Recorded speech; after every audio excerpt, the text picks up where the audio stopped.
أنت يا مسعدة تفكتي الخزان حق الماء على ما ستينا، أو لا تقولي إنش لاهي ما فرختيش؟ قلنا ما هذاك ما عادوش خزان الذي عايب سراه واحنا بنشرب منه عيقول بان احنا غنم ما عاد احناش اوادم يا مسعد. إنها قد وسخ كوية ومأمه. كنا قد الخبق والذحل والبلا في قاعتي يجي 4 بنات، لكن قد وقعت ذيب حنا بهتني اتفكده. ما بالله يعلم الله أنحسش. ما انا ما زلت تريد انحسي ولا اينتي يدي، الواحد وحيد لو ظهر من جبل وساعد من حديد. إنها كيف أنت وحيدة وعيالك 3 أعفاض، الواحد منهم يتحمل شوال الملح ويطلع بالله رش جبل نقم، ونساء عيالك 3 في عز الشباب ومتعلمات زي غين العقل. انه ما عايف علي عيالي ولا نساهم. لا تصدق يا مسعد، ما تنفع الرجل الا زفاته. وين هذا الزفات والخبق والذحل في قاعة الخزان يجي 4 بنات؟ يقع حتى 4 أشبال مش غير 4 بنات.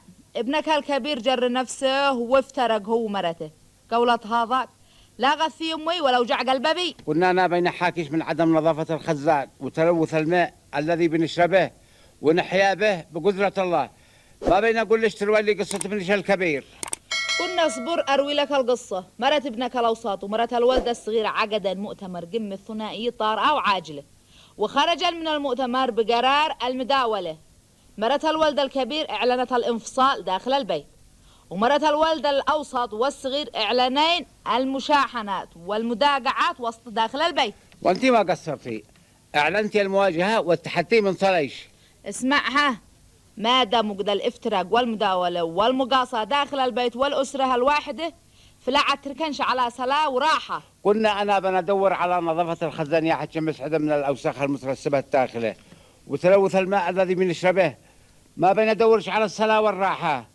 هيا ليش يا مسعده، المختصين في المجلس الوطني للسكان بيخبرونا بأن توفر مياه الشرب النقية تمثل جانب هام من جوانب الرعاية الصحية الأولية. أنا داري بهذا، لكن كيف نضمن إحنا يا أهل البيوت توفر المياه النقية وخزان الماء ملان خبق وذحل وجن وبلاء؟ الماء في بعض الأوقات يجي من المشروع وهو متغير، وعندما يقتطع الماء ولا تكسر قصبه يجي الماء ويصب بالذحل حق القصيب وبطفيليات وتلوثات لا يعلم بها إلا الله. والوعي بهذا الأضرار فيها الوقاية والسلامة من مخاطر تلوث مياه الشرب. ويا من سمع الظاهر رحم الله والديه وعاشق النبي صلى عليه.